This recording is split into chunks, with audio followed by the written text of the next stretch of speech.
I always knew my brother, Keelan, had a taste for shiny things.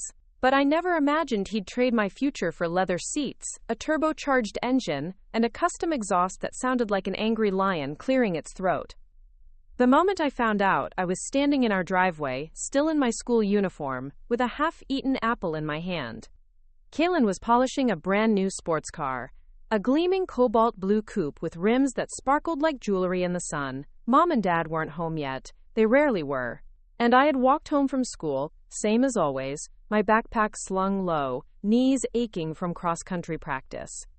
"Whose is that?" I asked, narrowing my eyes. He didn't look up, just kept wiping down the hood with a microfiber cloth like it was holy. "Mine." "Yours?" Bought it this morning." Something snapped in me. Not loud like a branch breaking, just a quiet shift, like a door creaking open where I hadn't noticed one before. I remember exactly how the conversation went next. Not because I want to, but because I've played it in my head every night since. "With what money, Kellen?" He finally looked up, a smirk tugging at the edge of his mouth. "Don't freak out. It was just sitting there." "What was?" He didn't say it. He didn't have to. I sprinted upstairs, flung my bedroom door open, and yanked the file folder from the back of my desk drawer. The paperwork was still there. Financial aid estimates, college brochures, bank deposit slips with my name on them. But when I logged into the online portal, the savings account balance glared back at me. $62.14. I stared. Refreshed. Refreshed again. Same number. I wanted to scream, I wanted to claw the paint off the walls. Instead, I walked back downstairs. Calm. Too calm. "You spent my college fund." He shrugged. "Not all of it. There's like $60 left." He laughed. Actually laughed. That was when I knew something in me had changed. Not just anger, not just betrayal, something colder, sharper. I didn't throw anything, didn't cry. Instead, I said, "You'll pay me back." He scoffed. "Yeah? With what job?" I smiled then. Because even though I hadn't figured it out yet, I knew one thing. Keelan had made the biggest mistake of his life. And I was going to make sure he regretted it for the rest of mine. It started small. I picked up more hours at the diner downtown. Weeknights, weekends, even Sundays after church. My grades didn't slip. I didn't let them. I carried flashcards in my apron pocket, studied chemical formulas while waiting for pancakes to brown, memorized vocabulary words between table refills. Every time Kellen revved that car in the driveway, every time he rolled in with the music blasting and the bass shaking the window panes, I added another mental dollar to the tally he owed me. He flunked out of community college within 6 months. It wasn't for me, he said, as if education was a flavor of ice cream he just didn't like. Meanwhile, I applied for scholarships like my life depended on it. Because it did. I spent every ounce of rage crafting perfect personal statements and rewriting essays until my eyes blurred. And then, one letter changed everything. "We are pleased to offer you full admission to the University of Nottingham, England." Across the ocean. Thousands of miles away from Keelan and his car and the house that hummed with his entitlement. I left the letter on the kitchen table with a sticky note that said simply, "Accepted, full ride, leaving in August." He read it that night. Didn't say anything. But the next day, he didn't blast his music, didn't rev the engine, just left quietly in the morning. England was colder than I thought. The wind bit through my coat and the tea tasted stronger, but I had never felt warmer inside. I shared a flat with 2 other girls, both studying international law. We drank coffee at midnight, studied until dawn, and walked cobblestone streets that looked like movie sets. But I never forgot what Keelan did. I worked part-time in the university library, shelved books, scanned IDs, tutored chemistry on the side. Every pound I saved went into a separate account. My revenge fund, I called it. Because I wasn't going to just get even. I was going to rise. 4 years later, I graduated top of my class with a dual degree in chemical engineering and business finance. I was offered a position at a tech startup in Manchester, but turned it down. Because I had a better idea. I moved back home. Clarence Sturrouse. Kellen was still living in the house. Mom and Dad had retired to Arizona by then and signed the deed over to both of us, assuming we'd work it out. He had let the place go. Weeds choked the walkway, the mailbox leaned sideways, and the paint had started peeling like old scabs. But the market was hot. And I had a plan. "I'm buying you out," I told him one morning, sliding a contract across the table. "Fair market rate." I already had it appraised. He blinked. "You can't afford this." "I can." He skimmed the paper. "What if I don't want to sell?" I smiled. "Then I'll rent your half. At market rate. Lease starts next month." His laugh was bitter. "You serious?" "Completely." He didn't believe me.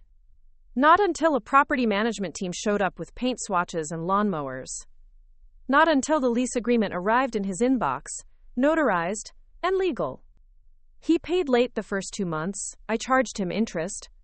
He tried ignoring my emails. I forwarded them to the attorney. He moved out by month 6. I turned his old room into a study. Rented out the basement suite. Used the profits to fund a side business, a small tutoring company that specialized in STEM education for underserved kids. The car? Repossessed 2 years after he bought it. He never paid the loan. Me? I bought a new one. Nothing fancy, just something reliable. But every time I slip behind the wheel, I remember that day in the driveway. The microfiber cloth. The smirk. And the way I smiled even then. Because I knew. I always knew. Before we jump back in, tell us where you're from. If this story moves you, please subscribe. Tomorrow, I have a special story for you. The thing about revenge is that it doesn't always look like fireworks. Sometimes it looks like spreadsheets and code, and the quiet satisfaction of becoming untouchable. After Kellen moved out, the house fell quiet. Not in a sad way, in a clean way. I painted the walls, replaced the cracked bathroom tiles, hung up new curtains that didn't smell like smoke and stale air. Every Saturday, I lit a candle and played the music I liked. No more bass that shook the cabinets. I was building something now, a life with solid corners and doors that locked. But Kellen wasn't done. I heard from Mom first. "Your brother says you're making things hard for him." I sipped my coffee. "I'm making him accountable. There's a difference. He says he's struggling." So was I. Silence. Then, "You know how he is." "Yeah," I said. "I do. That's the problem." She didn't bring it up again. That winter, the tutoring company grew faster than I expected. I called it Polaris STEM, because Polaris is the North Star, and I wanted to be exactly that for kids like me. Kids who were smart and scrappy but didn't have connections. Kids with brothers who bought cars instead of books. We started with 2 students, then 5, then 10. By the end of the semester, I had a waiting list, so I hired 2 of my best students from Nottingham who had moved to the States for grad school. We rented a small office near the library and filled it with whiteboards, beanbags, and noise-canceling headphones. I was finally doing something that mattered. And that's when Keelan showed up again. He didn't call ahead, just knocked on the front door one Thursday night, soaking wet from the rain. "Car broke down," he said. "Can I come in?" It had been almost a year. He looked different. Not older, exactly, just heavier somehow. Like the weight of his choices had finally caught up to his posture. I let him in. Not because I wanted to, but because I needed to see if anything about him had changed. He took off his shoes and stood awkwardly in the entryway. The hallway lights were warm, casting long shadows over the floor I had polished myself. "This place looks nice," he said. "Thanks. Smells clean." "It is." He glanced around like he barely recognized it. Maybe he didn't. I had erased every trace of him. "I lost my job," he said finally. "What job?" "Warehouse gig. Got cut. They automated some stuff." I crossed my arms. "What do you want, Kellen?" "Just a place to crash. A few nights. I'll find something." I studied him. The wet hair, the defeated shoulders. Part of me wanted to say no. But another part, a smaller, meaner part, wanted to say yes. Because I had conditions. "You can stay," I said, "but you follow my rules. Rent isn't free anymore." He blinked. You're gonna charge me? Room, board, chores. You want in? You contribute. He hesitated, then nodded. Fine. Then welcome back, temporarily. For the first few weeks, it was like living with a ghost who refused to disappear. Keelan stayed in the guest room. He took short showers, kept to himself, and microwaved instant noodles like it was the only meal he remembered how to cook. But I noticed small things. He started reading. Books I left on the kitchen table would disappear, then reappear with bookmarks. He offered to fix the porch railing without me asking. He even came to one of the Polaris weekend events, helped set up chairs and passed out flyers. You really built all this? He asked, watching the kids file in with their backpacks and laptops. Yeah. I didn't think you had it in you. I didn't answer. Because he wasn't complimenting me. He was still surprised. Spring came fast. With it came a new opportunity. The school district wanted to partner with Polaris. They offered us a contract to expand into 5 public high schools. It was everything I had worked for. But it also meant more pressure, more staff, more accounting. So I made another decision. You want work? I have work, I told Kellen one night. He looked up from his ramen. What kind? Admin, scheduling, driving materials to schools. It's not glamorous, but it's steady. He leaned back. You'd hire me? I'd hire anyone qualified. He smirked. So I'm a charity case. No, you're an employee. Big difference. He mulled it over, then nodded. I'll take it. He wasn't great at first. Missed deadlines, misread emails. But I was firm. No special treatment. He improved. And slowly, the bitterness between us started to dissolve. Not disappear. Just soften. I didn't forgive him. Not yet. But I saw something I hadn't before. Effort. Real, clumsy, halting effort. Then came the letter. I found it on the porch, no stamp, no envelope. Just folded in half with my name scrawled on the front. Inside, I know I screwed up. I stole your future and turned it into a pile of metal that rusted before I could finish paying for it. But you turned ashes into fire, and you let me stay close to the flame. You didn't have to. I wouldn't have if I were you. But you did. And I see that now. If you ever want your money back, I'll keep paying. But I know that's not what you really wanted. You wanted respect. You have mine.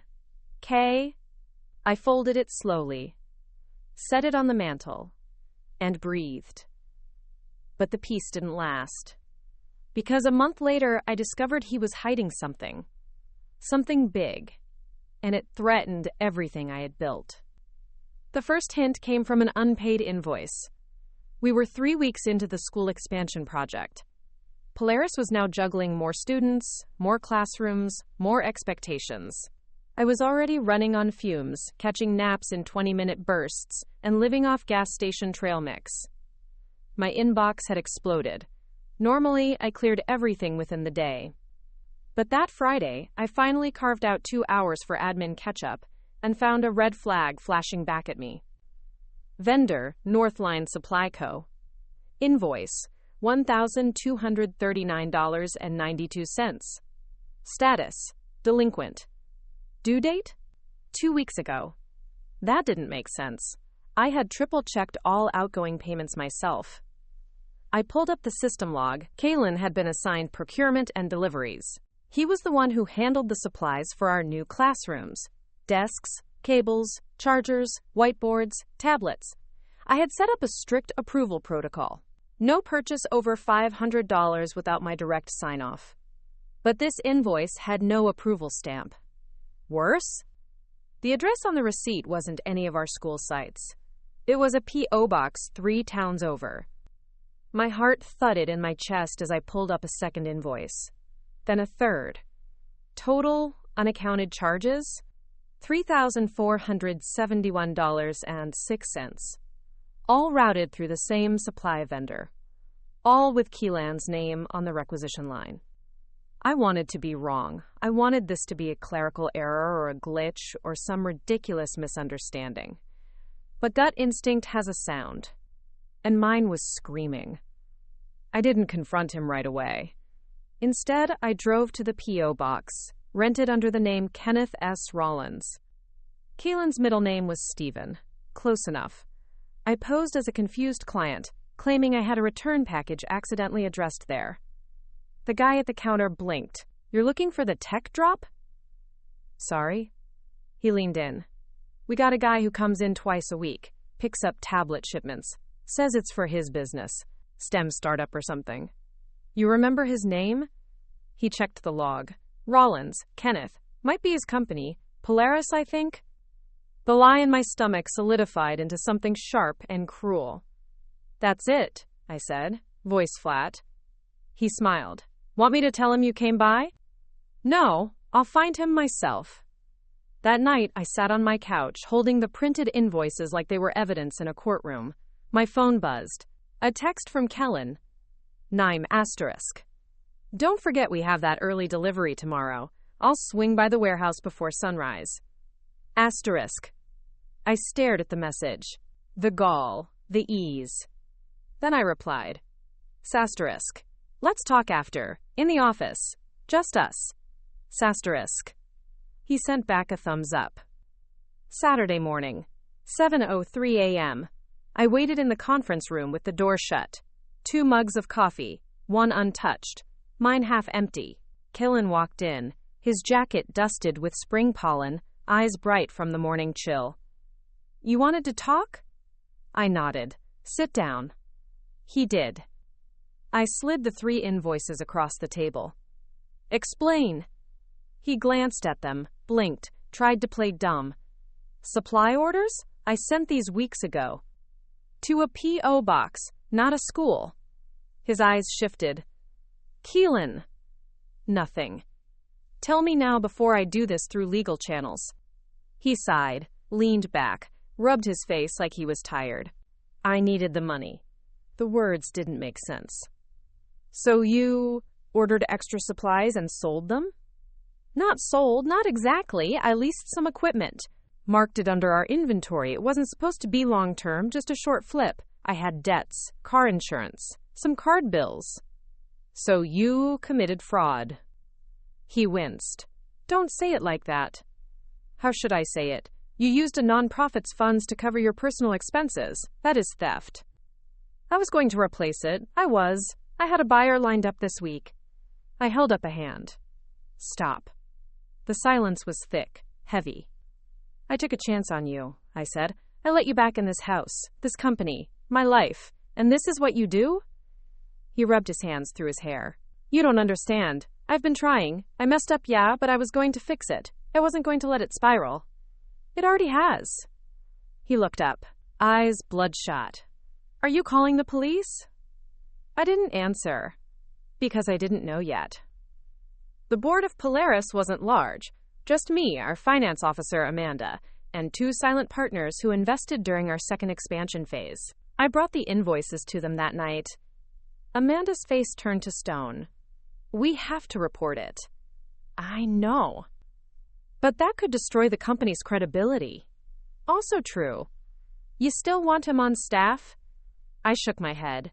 "No, I want him out. But I don't want this to take us down with it." One of the silent partners, a retired educator named Leonard, leaned in. "There's precedent for internal restitution. You fire him, report the loss to Internal Revenue, and document his repayment." Amanda narrowed her eyes. "And if he refuses?" "Then we escalate." That night, I gave Keelan an ultimatum. "You're out of Polaris, effective immediately. And you will repay every cent, with interest. I've drafted the restitution agreement. Legal reviewed it. You sign, or I press charges." He didn't argue. Just took the pen, signed his name, and left the room. The fallout was quiet. No headlines, no police cars. Just a resignation email and a financial agreement notarized and filed. Keelan moved into a month-to-month rental and started working for a moving company. He wired me $312 every Friday, sometimes less, sometimes more. I kept it all documented. Not because I needed the money, but because I needed to know he felt it. Polaris survived, barely. Amanda doubled as admin and logistics for a while. I cut my own pay to stabilize the books. We launched a summer STEM boot camp and partnered with a few universities for talent pipeline grants. It wasn't easy, but we endured.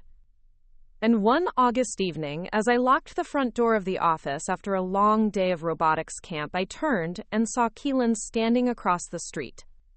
Not approaching, just watching. Like he wanted to say something, but knew he no longer had the right. The next morning, I opened my inbox to find something unexpected. Subject line, referral request, Kenneth Rollins. The sender was an employment agency I knew well. Polaris had used them for substitute tech instructors in the early days. Now they were reaching out for a character reference. My hand hovered over the mouse. I clicked. They were considering Keelan for a logistics assistant position at a nonprofit startup focused on rural digital access. It was a small organization with a big heart, the kind that couldn't afford bad hires, the kind that would fold under the weight of another betrayal. They wanted my honest assessment. I stared at the screen for a long time, and then I picked up the phone. "Amanda," I said as soon as she answered, "can you meet me at the office in 20? Bring the Kellen file." We sat in the conference room with the blinds half drawn and coffee gone cold. Amanda slid the file across the table. "You think we should warn them?" "I think we should be honest, but not vindictive." She nodded slowly. "You want to give him a second chance, again?" "No," I said. "I want to give them a chance not to be blindsided." So I wrote it. A single-page letter, clear, professional, brutally fair. To whom it may concern, Mr. Rollins was employed under my supervision for 11 months in a logistics and procurement role. During that time, he demonstrated initial promise, followed by serious lapses in ethical conduct which led to his termination. He violated company policy and fiduciary trust by rerouting and misappropriating nonprofit resources. Upon confrontation, he admitted to the misconduct and entered into a legally binding restitution agreement, which he is currently upholding without fail. He is capable of growth, but he requires structured oversight and clearly defined boundaries. This reference is not an endorsement, but a record. Sincerely, / quote. I signed my name, folded it, sent the scanned copy. And then I moved on. Polaris grew. That fall, we landed a contract with an education tech fund in Northern California. It came with grant matching, high-stakes metrics, and quarterly audits. Amanda and I worked around the clock. I spent more time in meetings than in classrooms. But every time I visited a site and saw a student wire their first circuit or finish a Python loop, I remembered why I had started it all. Still, something lingered, a tension I couldn't shake. Until one evening, 2 months into the new contract, Amanda walked into my office with a pale face and a flash drive in her hand. "You need to see this." She closed the door. The video footage was grainy, but clear enough. A security cam feed, date stamped 3 weeks prior. A storage unit in the industrial district. And Kellen. He was unloading boxes from a white van, not marked with our logos. But the contents were unmistakable. Polaris inventory stickers, partially peeled off. Charging stations. VR headsets. Items we had long since marked as damaged or written off as lost. Amanda paused the footage. A parent volunteer recognized him. Said she thought she saw him at a warehouse she uses for her catering side hustle. She asked me last week. I pulled security footage. How is he getting the equipment? That's what I'm trying to figure out. I stood up, pacing. He must have had access to our digital records. Still using an old login, maybe. Maybe he cloned the inventory scanner. Or, she said quietly, maybe he still has someone on the inside. The air shifted. I froze. You don't think? I don't know, but we have to be careful. That night, I changed every password in the system. Installed an access logging tracker Amanda had custom built. Rolled out a surprise audit to every partner school. The numbers didn't lie. 9 items missing across 3 campuses. all logged in our database as returned or retired, all silently siphoned off, probably over months. I filed a police report. This time, I didn't hesitate. They arrested Keelan 2 weeks later, quietly, no cuffs in front of kids. Just a plainclothes detective who picked him up from his moving shift. The evidence was airtight. Resale records under a fake LLC, storage footage, delivery logs, even receipts. He was careful but not careful enough. I watched the arraignment online. He didn't look defiant. He looked empty. The calls started soon after. Mom first, then Dad, then extended relatives I hadn't spoken to in years. How could you do this to your own brother? You already humiliated him once. Family doesn't send family to jail.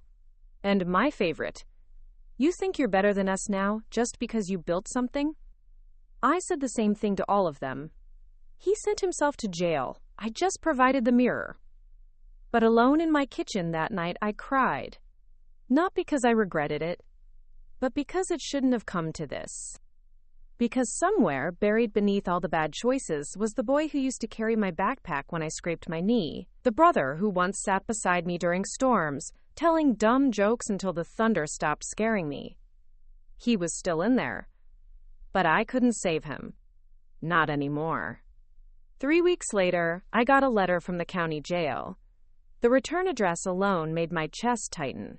I stared at it for days before opening it. Inside, a single paragraph.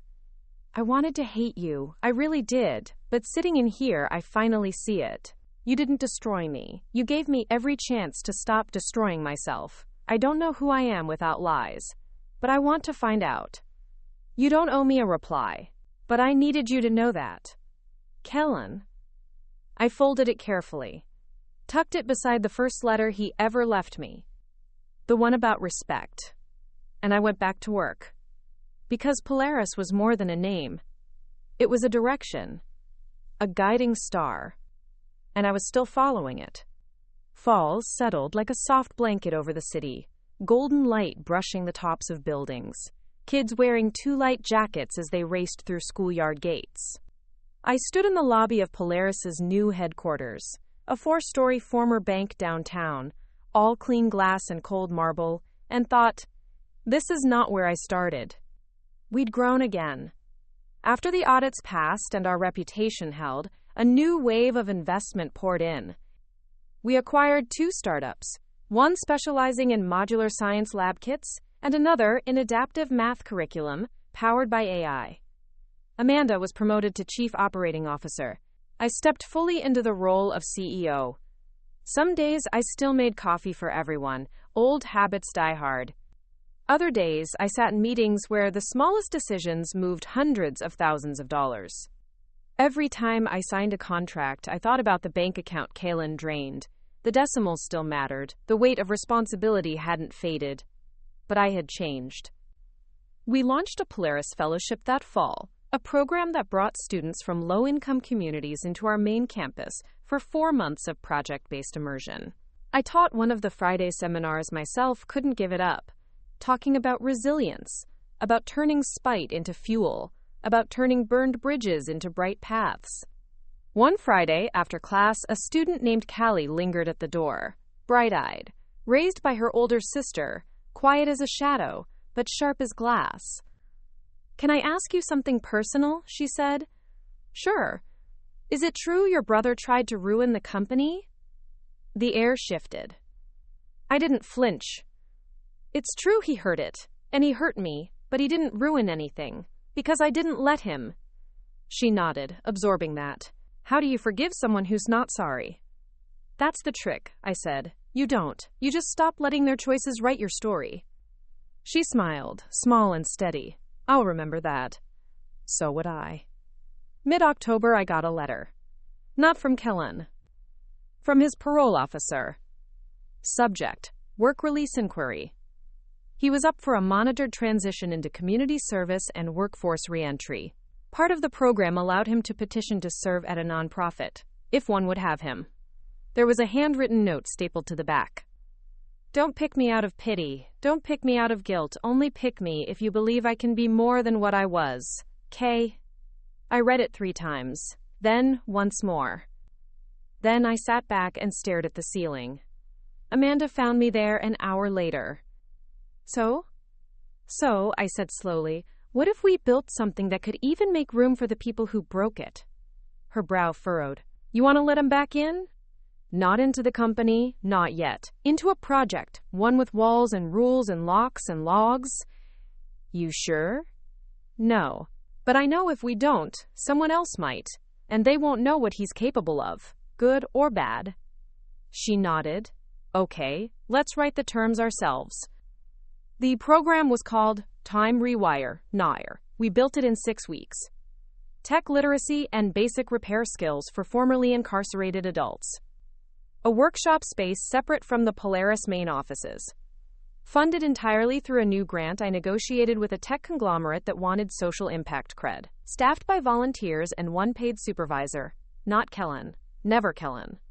But he'd be there. As a student. As a test case.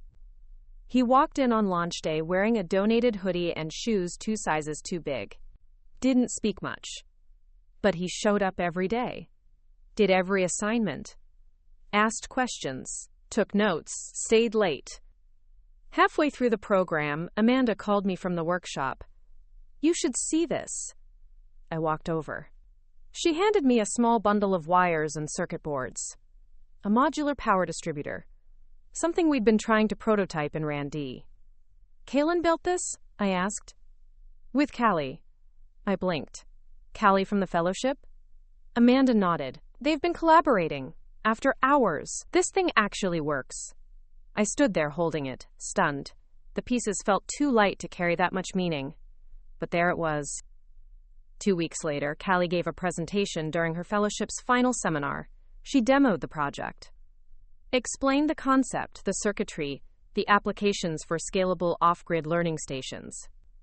Then she said, without fanfare, I built this with someone who hurt the company, who hurt our founder. But he taught me that being broken doesn't mean you can't build, and that's why I want to keep going.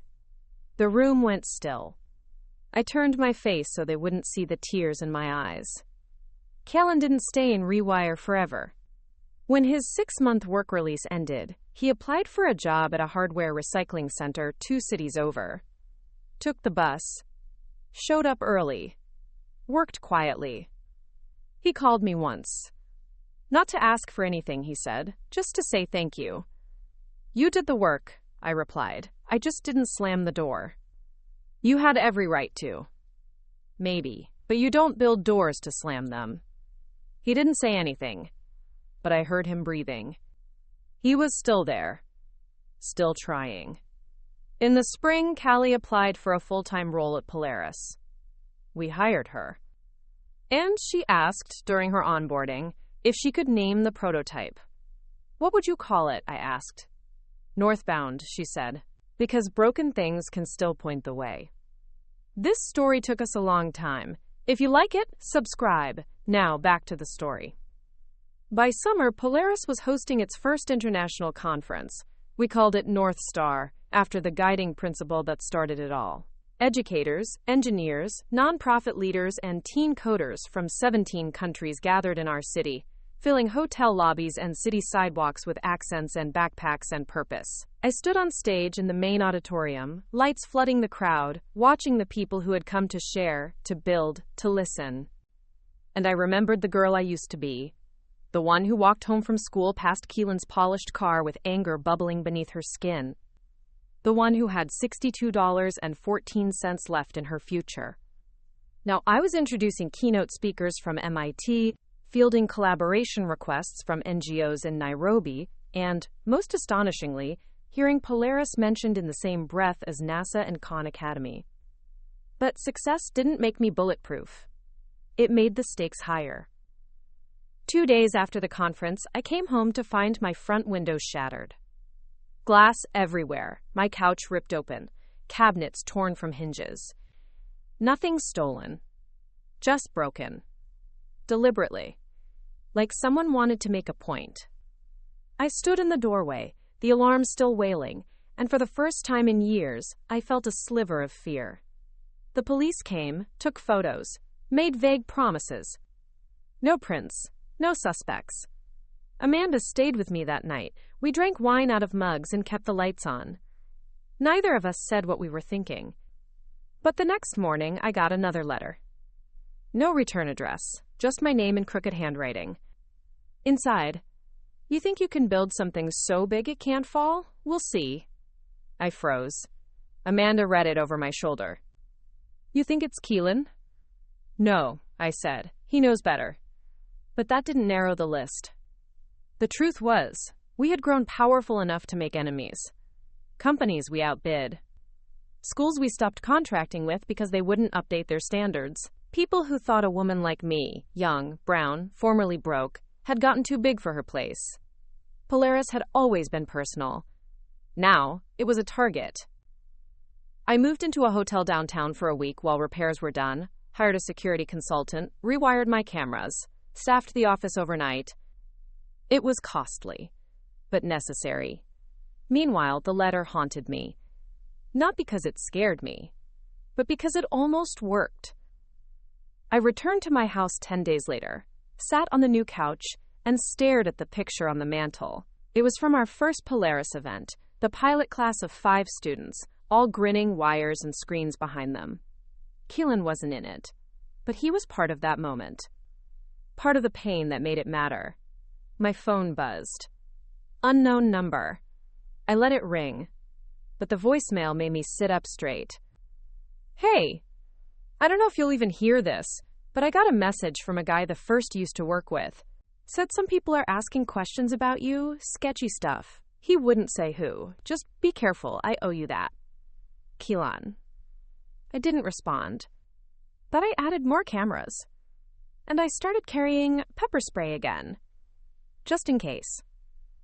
The next threat came digitally. Our website was hacked. Just for an hour. But long enough. The homepage changed to a looping video of static, with the words, "You don't belong here." No data breached. No financial info stolen. Just visibility. It was a warning shot. And it landed. Hard. Amanda and I sat in our office afterward, the blinds drawn. "You want to shut down for a bit?" she asked, ride out the storm. "No," I said. "We don't shrink." She smiled. Didn't think so. So we launched a counter-campaign. Not about fear, about resilience.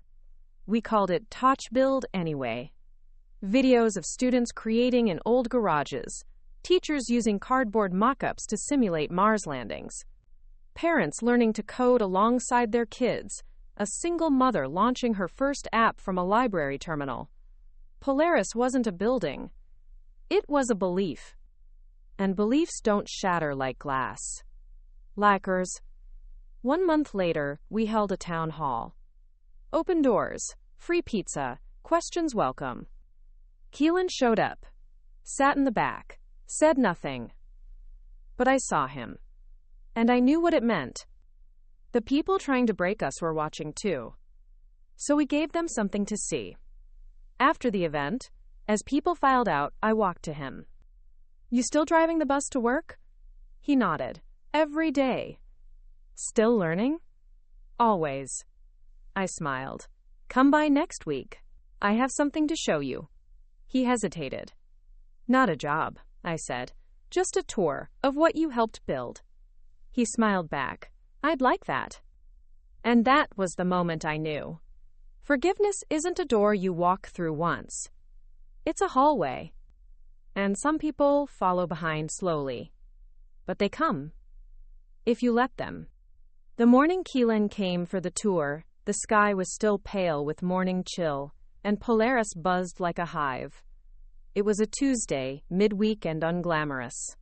Students were filing in through the side entrance, early risers and scholarship kids, clutching coffees and balancing laptops like waiters with trays. I met him at the front desk. He looked nervous. "You ready?" He nodded. "You still sure you want to do this?" I don't invite people unless I mean it. So we walked. We started with the workshop. It looked nothing like it did during his time in Rewire. The tables were sleeker. The walls now displayed framed student patents and prototypes from our most promising graduates. Callie's face smiled down from a photo above a circuit model, Northbound version 2.0. Kellen paused in front of it. She really took it all the way. She's in Paris now, finalizing her second field design. He let out a breath. Damn! We kept walking. Through the robotics lab. The media room. The engineering pod where student startups received seed mentorship. This is, he whispered, running his hand across the curved edge of a holographic whiteboard. This is nothing like where we started. But it's exactly what we imagined. He looked at me then, and there was something in his eyes I hadn't seen before. Pride. Not in himself. In some self. And it cracked something I didn't know I was still holding shut. We stopped on the rooftop last. Polaris HQ had a roof garden now, solar panels, wind capture units, a greenhouse dome for climate monitoring projects, and a view of the city that looked like the future was already here. You built this, he said. You really did. I shook my head. We did. The students, Amanda, everyone who walked in when there wasn't a welcome mat yet. He leaned on the rail. You know, I kept waiting to feel like the villain in your story, like the thing you had to overcome. I stayed quiet. But I wasn't, not really. I was just the opening act, the conflict before the climb. You were the fuel, I said, and fuel burns, but it starts the engine. He smiled, sad and understanding. You forgive me now, fully? I took a breath. No, not fully, but I believe you wouldn't do it again. And maybe that's better. He nodded. That's fair. That night, I sat alone at my kitchen table, sorting through years of notebooks. Business plans, student rosters, handwritten thank you notes. A list titled, Goals I Will Reach If It Kills Me. And at the very bottom of that stack, the folder I thought I'd lost. The one with the old college fund records. I opened it. $62.14. The balance I'd started with.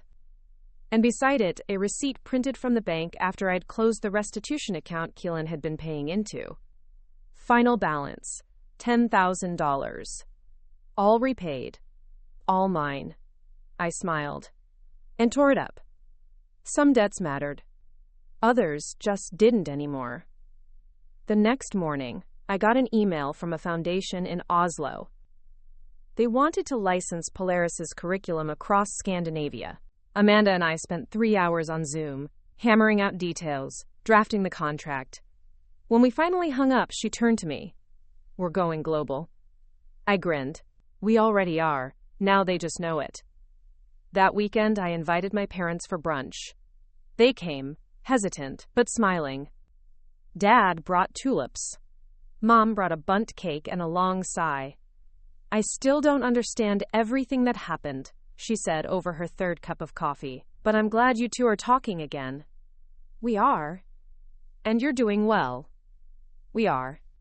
She nodded, as if that settled something ancient inside her. As they were leaving, my father paused by the door.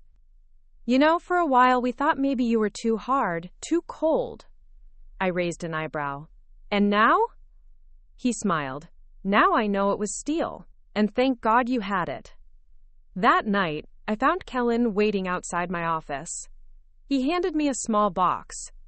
Inside was a keychain, silver, simple. A number engraved, times 62.14. So you don't forget, he said, where it started. I never have. Good, because neither have I. We stood in silence. Not awkward, not empty. Just still.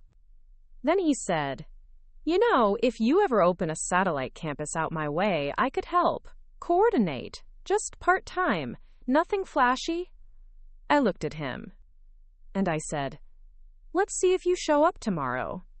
He grinned, fair, and walked away. Some debts never get repaid. They get replaced. By new stories. By new bridges.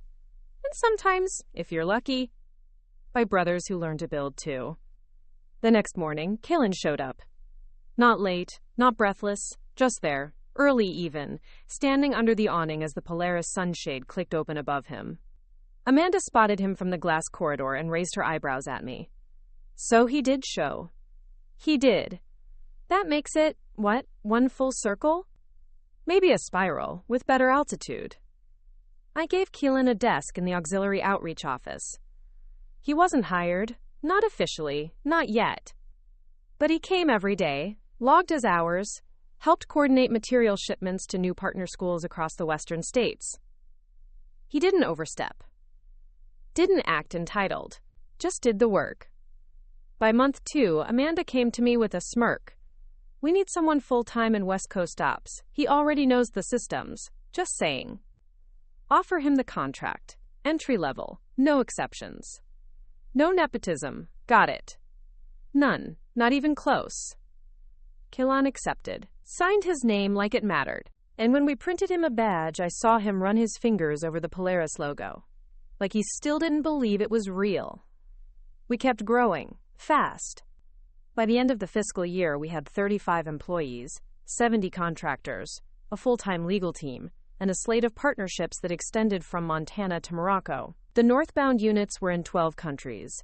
Our fellowship applications doubled. The Rewire program had a waiting list. But something shifted again. This time, it wasn't a break-in or a betrayal. It was me. I found myself hesitating, second-guessing, watching every detail like a hawk, even when it didn't need my eyes. Amanda noticed first. "You're burning out," she said. "I'm fine. You used to drink your coffee hot. Now it sits cold for hours. That's not fine." She was right. Because for the first time since I was 17, I wasn't working against something. I was working to within something that finally felt whole. And I didn't know who I was when I wasn't chasing survival. I took a weekend. Rented a cabin on the coast. No Wi-Fi, no notifications. Just me, a notebook, and silence. I wrote 2 things. 1, what am I building now? 2, who am I when I'm not proving anything? It took all weekend, but I started to answer. I was a builder, a sister, a woman who knew her worth, whether anyone saw it or not. And I wasn't running anymore. I was choosing. I returned Monday morning to find a surprise. Keelan had organized a small celebration. Nothing dramatic, just a cake in the break room. A banner that said *1 million served, a milestone we hadn't celebrated yet. Amanda stood beside him, arms crossed, trying to look unimpressed, but her eyes sparkled. "We crunched the numbers over the weekend," Keelan said. "Between live students, online modules, and curriculum distribution, Polaris has officially served over 1 million learners." My heart stopped. 1 million. From $62.14.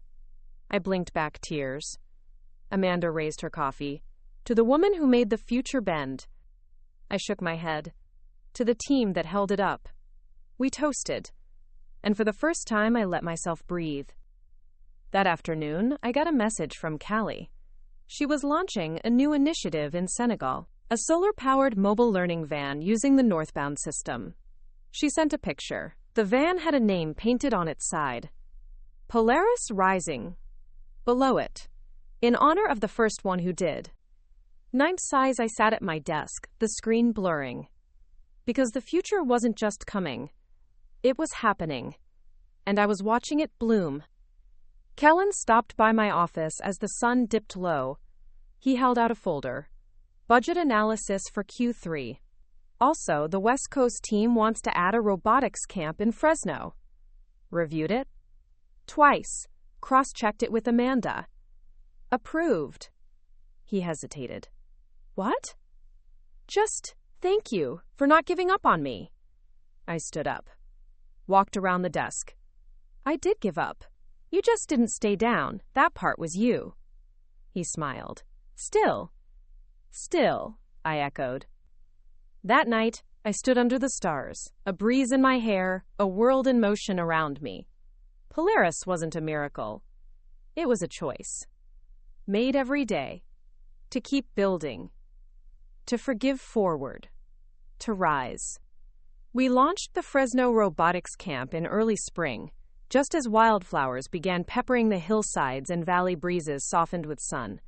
I flew out for the ribbon cutting, stepping into a borrowed pair of boots and shaking the dust from the soles of my purpose. The sight wasn't glamorous.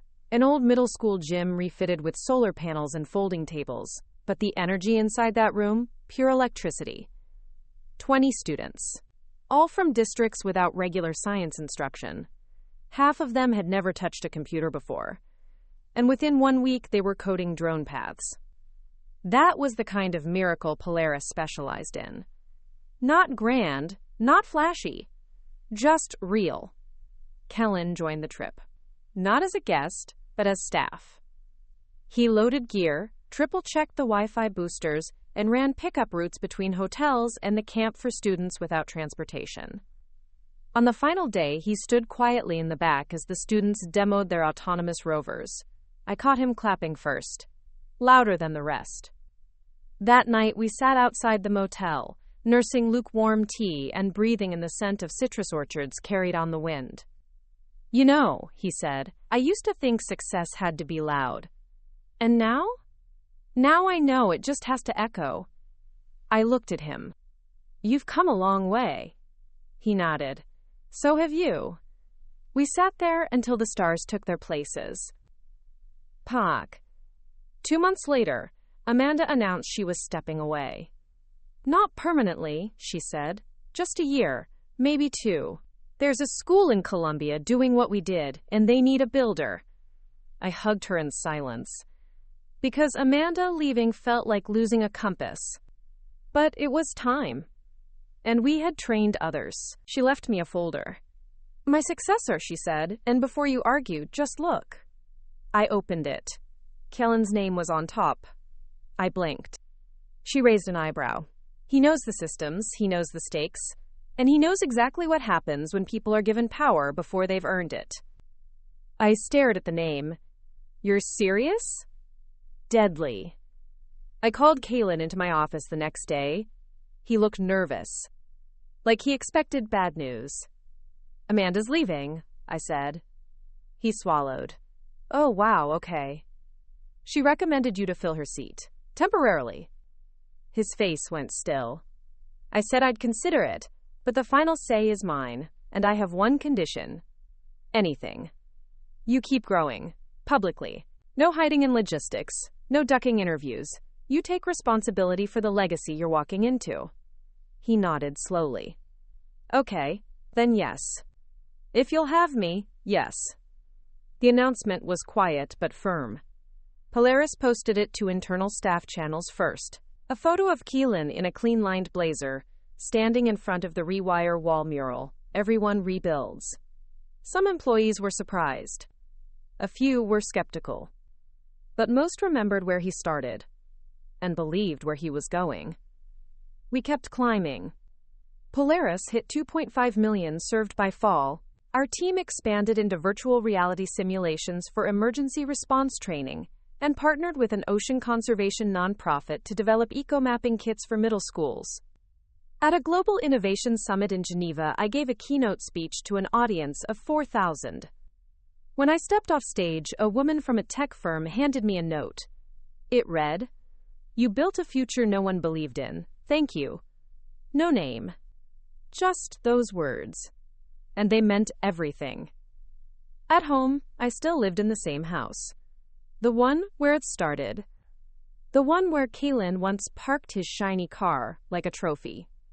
Now, he rode a bike to work most days. He had started tutoring again, part-time. Just math. Just for students who struggled. He said it kept him honest. I said it kept him tucks whole. On the anniversary of our first student cohort, we held a Polaris Day. Hundreds of alumni returned. Callie video called in from a solar field in Tunisia. Amanda sent a video message from a mountaintop classroom. Kellen gave a speech. "I am not who I was," he said, "but I owe who I am to the people who believed I could be more." He didn't look at me directly. He didn't have to. Everyone knew. Everyone felt it. After the crowd thinned, I walked into the old supply closet, the one I had once converted into my first real office. It still smelled like chalk and wires and ambition. On the back wall, etched in faded marker, were the words, "Start from where you are, build what you need. Become what they said you couldn't." I touched them, closed my eyes, and smiled. The morning of the 10-year Polaris anniversary arrived with rain. Not the heavy, dramatic kind that breaks tree branches and steals power lines. The soft, steady kind, like the earth reminding you to be quiet and listen. We had planned the celebration months in advance, a summit of educators, alumni, families, and funders. We rented the city's historic opera house, not for its opulence, but for its acoustics. We wanted the stories of every kid we'd reached to echo loud enough for the walls to remember. I stood at the center of the stage hours before doors opened, the light crew testing beams across velvet rows. I was alone, microphone in hand, rehearsing in my head. But I wasn't thinking about the speech. I was thinking about the number. 3.2 million learners. It didn't feel real. Not even when you saw the dashboards. Not even when the emails poured in from corners of the world I'd never been to. But it wasn't real. And it had started with betrayal. And then a choice. And then another. And another. Until here we were. Kellen arrived early. He wore a charcoal suit with a subtle northbound pin at the collar. I hadn't seen him look so composed since we were kids in church clothes we hadn't picked. He walked up the center aisle, nodding at the tech crew. "Nervous?" he asked. "Not exactly, just present. That's the right way to be." We sat together for a moment, side by side in the front row, staring at the empty seats. "I remember the day I bought that car," he said. "I thought it was the beginning of freedom." I waited. It was the beginning of my cage. I turned to him. "And this?" He smiled. "This is what flying feels like." The summit opened to a packed house. Amanda video called in from a conference in South Africa. Callie was on stage in person now, having flown in the night before. Our Rewire graduates opened with a presentation in sign language, computer voice-over harmony narrating their robotics showcase. When I stepped onto the stage, the applause felt less like praise and more like thunder rolling over everything we'd endured. I took the mic, and I told the truth. Not the polished one, the real one. About a brother who bought a car. About a girl who lost her future. About how they both became something more. I ended with this. If your path begins in pain, don't stop walking. Let it sharpen you. Let it stretch you. Let it turn into purpose.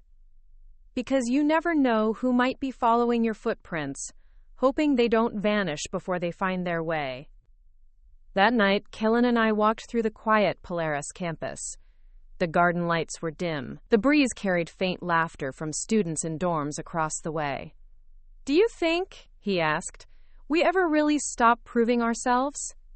Maybe not, but maybe we change who we're proving it. Meabonai, I still feel like I owe you. You don't, you owe yourself, to keep becoming. He nodded. We paused by the memorial wall. It wasn't for the dead. It was for the versions of us that didn't make it, the versions that almost did, the ones we outgrew. It held copper plates engraved with student poems, staff names, small moments etched in metal. I ran my hand over one. "I used to think success meant I'd never feel the sting again," I said. "But I still do. Some mornings I wake up waiting for it to all fall apart." "Same," he whispered. "But now, I also wake up knowing I can help rebuild it if it does." Weeks later, Polaris received a letter from the Department of Education. We were being honored with a National Impact Award. Our work would be used to model future federal initiatives. There would be cameras, press, a trip to D.C. I read the letter out loud to the team. When I finished, they clapped. But Keelan just looked at me, eyes wide. "You made it." I shook my head. "We made it." The night before the White House event, I walked to the hotel balcony overlooking the Potomac. The lights across the water shimmered, soft and endless. Keelan stepped out behind me. You ever think about what might have happened if I hadn't spent the money? I didn't turn. Sometimes, but not often. Why not? Because it means losing everything that came after. We stood in silence. You don't hate me anymore, do you? No. Do you love me? Yes, I do. He smiled, and I realized he hadn't asked for approval. He had asked for truth. And truth is the foundation of everything Polaris ever became. The White House lawn was greener than I imagined. Not a metaphor. Just literally the greenest, most impossibly curated grass I'd ever stepped on. The ceremony took place under a white tent the size of a small football field, strings of lights overhead, and a long stage flanked by gold-trimmed flags. I was seated beside scientists, educators, and technologists, whose names I had once only known from book spines and magazine covers. There was a nervous girl from the Bronx, the founder of an after-school makerspace, who kept smoothing her blazer with one hand and gripping her speech cards with the other. And I was there. Because Polaris had changed more than students. It had changed the model. Keelan stood at the edge of the tent, watching from the side stage. He wasn't up for an award, but he didn't need one. When they called my name, the clapping hit in waves. Not deafening, but deep. Like respect. The kind you can't buy or beg for. The kind you earn. I walked to the podium and spoke about what happens when a system tells you there's no space for people like you, and how sometimes you make the space, and then fill it, and then hand others the blueprint. We were told our program was too small to matter, I said. We weren't. We were just the first ripple. And now, the wave is coming. Afterward, as the sun slipped behind the trees, I found Kellen at the rear of the tent. He looked at me with something close to disbelief. You didn't even cry. Not up there. Didn't want to mess up the makeup. You were incredible. So were you. He frowned. I didn't do anything. You stood beside the story, Kalen. You held the edges of everything we built. You made room for it to stay upright. On the flight home, I watched him sleep against the window. The same brother who once mocked my notepads. Who drove away in a brand new car bought with the money meant to set me free. Now riding coach, mouth open slightly, snoring softly, trusting that we were flying the right direction. We landed to another surprise. A group of Polaris students met us at the airport with hand-painted signs. Welcome home, Builder-in-Chief. Asterisk 62.14 to Legendary. Your story is ours now. I laughed, hugged every one of them. Kellen hung back. But one of the students walked up to him. You're her brother, right? The one from the story? He looked startled. Yeah, that was me. The student held out a hand. Thanks for screwing up. She needed a mountain to climb. Kellen shook his hand. She was always going to climb. I was just the one who made sure the mountain wasn't boring. Weeks passed. Seasons shifted. Polaris settled into something new. Stability. The kind that didn't mean stagnation. Just equilibrium. I spent more time mentoring than managing. Callie returned from her second round of fieldwork and began building a satellite office in Nairobi. She hired 3 women who had been overlooked by every traditional hiring system. Within 6 months, they tripled regional access to mobile labs. Keelan led the West Coast team through its biggest year yet, and still tutored 1 night a week. We never formally made him a co-director. But he didn't need the title. He carried the work. He lived the proof. On a rare free Sunday, we met at our childhood house. We stood in the driveway, staring at the old cracks in the cement. The same cracks I had stepped over on the day I saw his new car. The day everything had changed. Want to go in? He asked. Do we even have keys to this place anymore? He reached into his pocket. I kept one. For some reason? He unlocked the door. It creaked open. Dusty, silent. But ours. We walked through the rooms, memory tugging at every doorway. I found the corner where I used to sit with my notes. He found the stairwell where he once ran when he didn't want to answer questions. We should renovate it, he said. Into what? A scholarship house, for students who have nowhere else. I turned to him. You serious? Yeah, I want to build something that keeps giving back, even when we're not watching. A year later, the Rollins house opened its doors. 6 rooms, 12 beds, a kitchen with mismatched chairs, and a long table covered in laptops and cereal boxes. It filled instantly. One of the students called it the house where second chances sleep. I couldn't have said it better. And still, we built. Always. Because that was the promise. To turn betrayal into blueprint. Loss into launch. To rise and rise again. Together. The day the letter arrived, it was raining again. Not a storm this time. Not soft either. Just a steady downpour. The kind that turns the world into a grayscale sketch. I found the envelope slipped under my office door. No stamp, no seal, just handwriting I knew immediately. Kalen's. He was already in the building. I'd seen him in the workshop earlier, laughing with a new rewire student about the difference between a soldering iron and a hot glue gun. But the letter wasn't a joke. Not this time. I opened it carefully, hands shaking slightly. Inside, 1 page. I've been thinking a lot about legacy. Not the kind we hang on walls, or the kind the internet remembers. The other kind. The invisible kind. The one that slips into other people's lives without leaving a name attached. You changed the trajectory of mine. I don't mean when you held me accountable, or when you made me pay it back, or even when you let me back in. I mean when you gave me something better to become. You let me stand beside something worth protecting. And you never looked away. That kind of love, that kind of trust, it lives forever. Thank you for saving me. Not from prison. From myself. I folded the letter, set it on the desk, and cried. Because there's nothing more painful or beautiful than watching someone you love finally love themselves. That afternoon, the Rewire team installed a new plaque in the lobby. It was simple. Steel. Brushed silver lettering. Built by hands that once broke. TOS Polaris Rewire Division, Est, Year 3 UA. Kendall laid mentor, Kenneth Rollins. Students took selfies with it. One of them posted a photo that went viral.